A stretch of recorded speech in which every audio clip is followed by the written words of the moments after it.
This is Valley News Live at 10.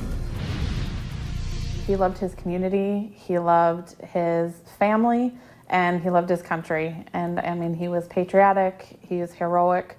He was the type of guy that he was your friend within the first 5 minutes of meeting him. Kind words from a cousin of Charles Nord, the Perham native who lost his life in a helicopter crash last week. He was one of 3 Minnesota National Guardsmen who died in that crash. Valley News Team's Katie Opperly sat down with family members who wanted to honor his memory. Charlie Nord is remembered as a National Guardsman, a dedicated father, and a friend to many. Very fun-loving family man.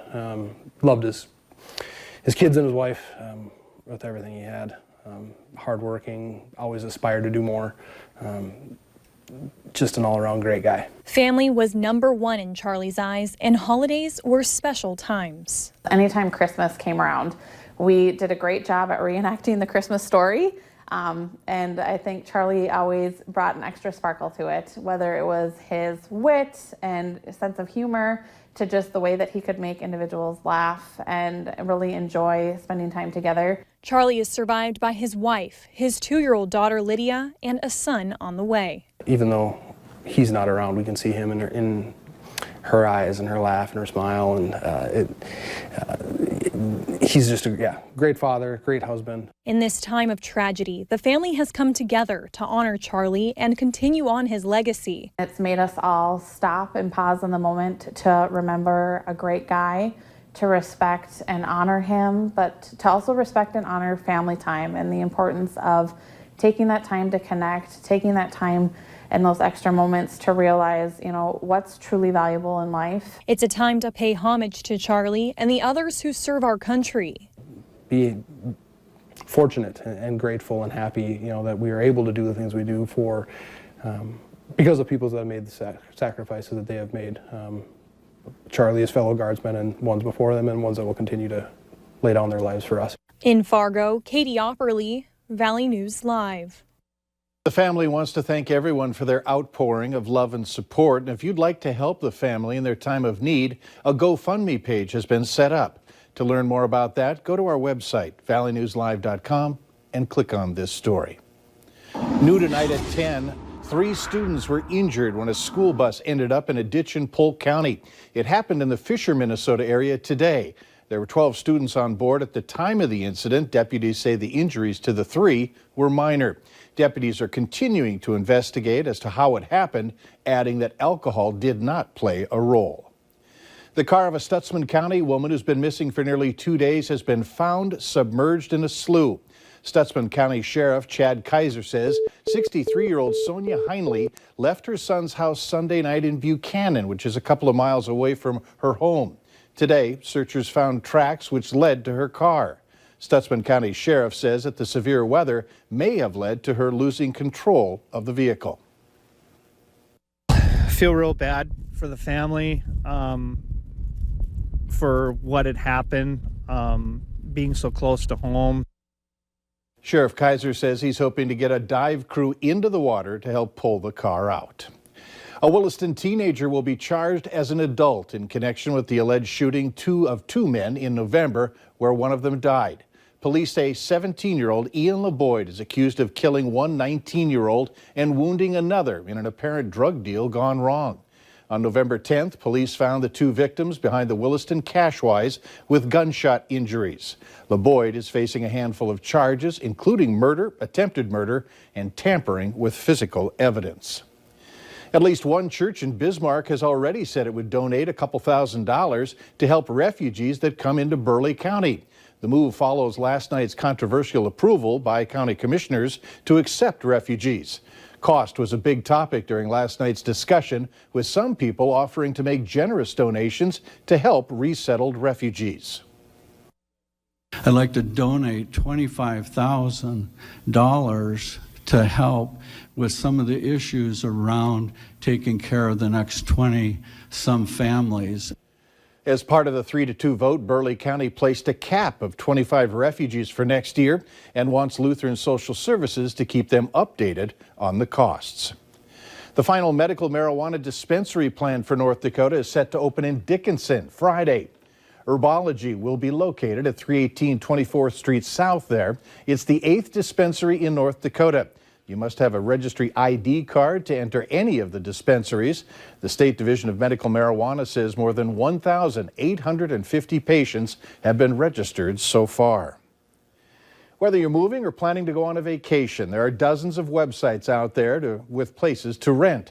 But a new study looks into the growing problem of fake properties listed online. The study finds nearly 45% of rental properties are fake, and people in their 20s and 30s are most likely to fall victim to this scam. Rental scams can take several forms, but most commonly, scammers will copy a property listing and post it as their own contact information to try and get at your money. They communicate only by email or text message and may claim to be out of the country and unavailable to show the property. The University of Minnesota Crookston is discontinuing its football program. This program has historically faced serious challenges for lack of funding. The football-related dollars will be reallocated into other areas of its athletics department.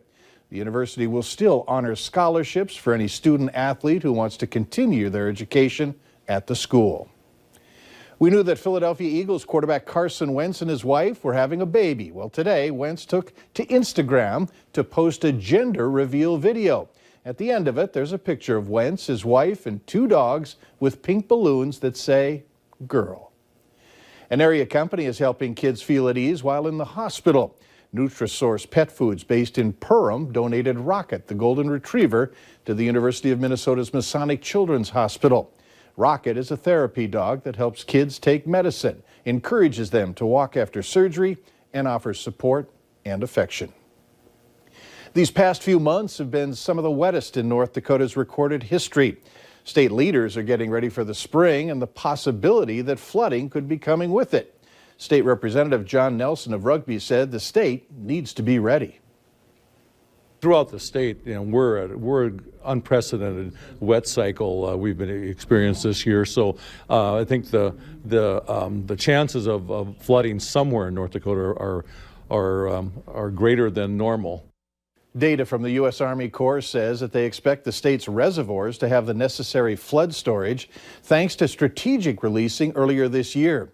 But state officials are urging you to look up options for flood insurance now.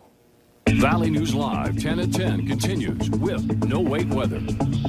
Beautiful but brisk Fargo, North Dakota. As we head through the 10 o'clock hour, temperatures are on their way down quickly. Dangerous cold air temperatures and wind chills even more ridiculous. 11 below right now at Hector, 10-mile-per-hour wind. That's about what we've seen the winds maintained at throughout the evening hours. 30 below is what it feels like in Fargo. Right now, your temperature in Moorhead, 9 below, so a couple of degrees warmer there. We have talked about those sundogs that you can see this time of the year when that air gets so frigid. We get ice crystals suspended in the atmosphere, and that can cause that white light from the sun to break apart and make those sundogs. This is the moon. Moon dogs here in the Red Lake Falls area. Dean, thanks for taking the time to upload your photo. Here's a look at wind chills right now. Feels like 34 below on exposed skin in Langdon. And we have 30s below from the Thief River area right down in towards Staples. And wow, it's just cold everywhere with wind chills of 30 below in Fargo and in the Breckenridge-Wahpeton area. Bundle up, no exposed skin. Make sure you throw a survival kit in the back of your vehicle. If your engine shuts off or you get stranded anywhere for any length of time, you'll want a way to stay warm. Here's a look at actual air temperatures across the Northern Valley. 11 below for Baudette, 13 below in Thief River Falls. How about Wadena at 15 below? And in a little closer, we see that, Staples, Wadena, these areas approaching 20 below. And how about Fosston right now? That is some mighty chilly air, and we have a lot of overnight left to go.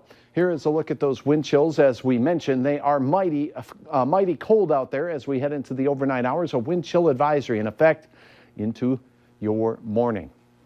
Here is a look at your hour-by-hour forecast. And we're going to see these temperatures in the teens below zero for many hours tonight. And then we're going to dump into the 20s below. Wind chills will, with a 10-mile-per-hour wind or so, go down to 40 to 50 below. That means exposed skin will freeze in mere minutes, 15 minutes or less in some cases. So it's very important to make sure you're keeping everything covered up there first thing in the morning. Air temperatures where we have that fresh, fluffy new snow in Grand Forks, north of Jamestown, all the way into northwest Minnesota in through Bemidji. I think we'll see an isolated minus 30. These will challenge or break record lows for the Grand Forks area and Fargo area for first thing on your Wednesday morning. Good news, though, we have some transition taking place. By your lunch hour, we warm up already 15 degrees to 10 below zero. That don't sound too pleasant, but as we go into the afternoon, we hit the 0 degree mark and a little better. But look at this. Increasing clouds late in the day will lead to some nighttime showers of snow, and this will accumulate, causing, once again, slippery, wintry conditions on area roads, mainly overnight Wednesday and into your Thursday morning. Here's a look at your planning forecast. We're going to start out at 26 below, southwest winds 5 to 15 miles per hour, warm temperatures up into the single digits.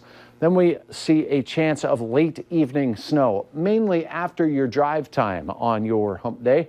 Temperatures on your way home from work or school will be generally close to zero, and these will continue to rise into the early overnight hours. A forecast for the birds is coming up, and, well, Bruce captured a whole gaggle of these birds out there in the Dilworth area. Thanks so much for taking the time to upload your photo. Now, on Thursday, we warm up even more, 14 degrees for a high. Some morning showers of snow from that system hiccuping its way through the region on Thursday. Friday, wow, how about this for warm temperatures as we warm all the way into the mid-20s in some spots.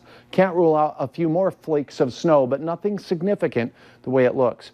Saturday, I'm here to tell you another cold slam from the north comes in, and we start out with the warmest temperatures at midnight on Friday night, and they'll fall throughout much of the day into the single digits and even teens below for those tailgating for the Bison before or after the game. It looks pretty miserable again. Couldn't slide that over a day, or? We'll see. We'll keep you updated if there are any changes, but it looks pretty chilly. All right, thanks. You bet.